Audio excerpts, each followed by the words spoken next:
All right, let's talk about the foods that are going to fuel you and the foods that you are going to want to avoid. So it might not seem super groundbreaking that you are going to want to eat a lot of protein, a lot of smart carb choices, healthy fats, and a lot of vegetables. Everything on the list is just going to be an option. So if there's something on here that you hate, don't feel like you have to force feed it to yourself.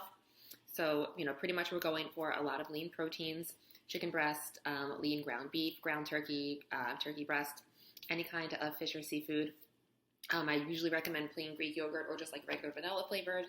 The fruits tend to have a lot of sugar in them, so I usually don't recommend them. And cottage cheese if you're a fan. Of course, eggs, and then tofu and tempeh if you're looking for vegetarian options. In the carb category, you definitely want to stick to smarter carb options. Sweet potatoes. You can do a little bit of red skin potatoes, but I don't super recommend it. Also, vegetables that are higher in starch content are going to be considered a carb. So any kind of squashes that includes zucchini and the yellow one, turnips, parsnips, butternut squash, things like that, pumpkin.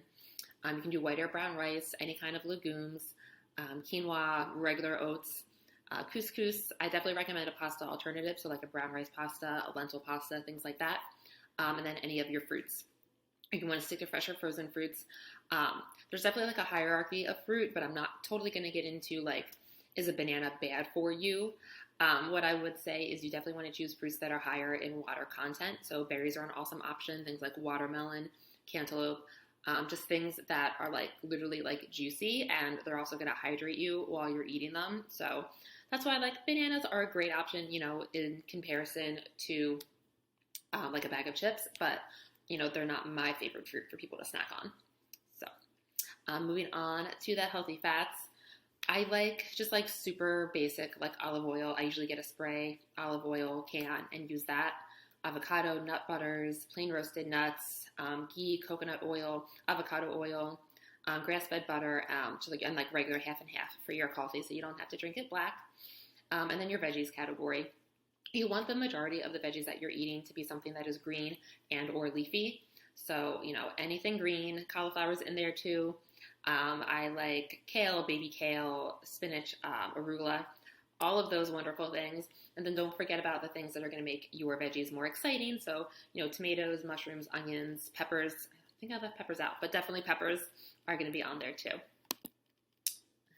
And see if we can move on to the foods you're going to want to avoid. So, again, not super groundbreaking stuff that I don't want you to have. White or brown sugar, ice cream, cookies, cakes. I do want you to avoid dried or dehydrated fruits because, as we discussed, you want to have the most water content in your fruit as possible. Obviously, there's none in dried fruit. I want you to avoid flavored coffee, creamer. It's a lot of hidden sugar, chocolate. Mostly avoiding white potatoes, white breads, white pasta, instant oatmeal that is full of sugar. A big thing is not cooking with vegetable or canola oil. No like honey roasted nuts that are covered in sugar, trail mix, regular butter, things like that. And then there are a couple vegetables that, again, they're vegetables. They are still good for you, but beets, carrots, corn, and peas tend to be really high in naturally occurring sugars, and they can also spike your blood sugar as well.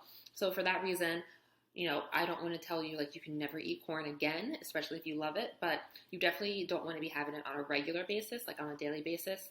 You definitely don't want it to be your main source of vegetables. So that is foods that fuel you and foods to avoid.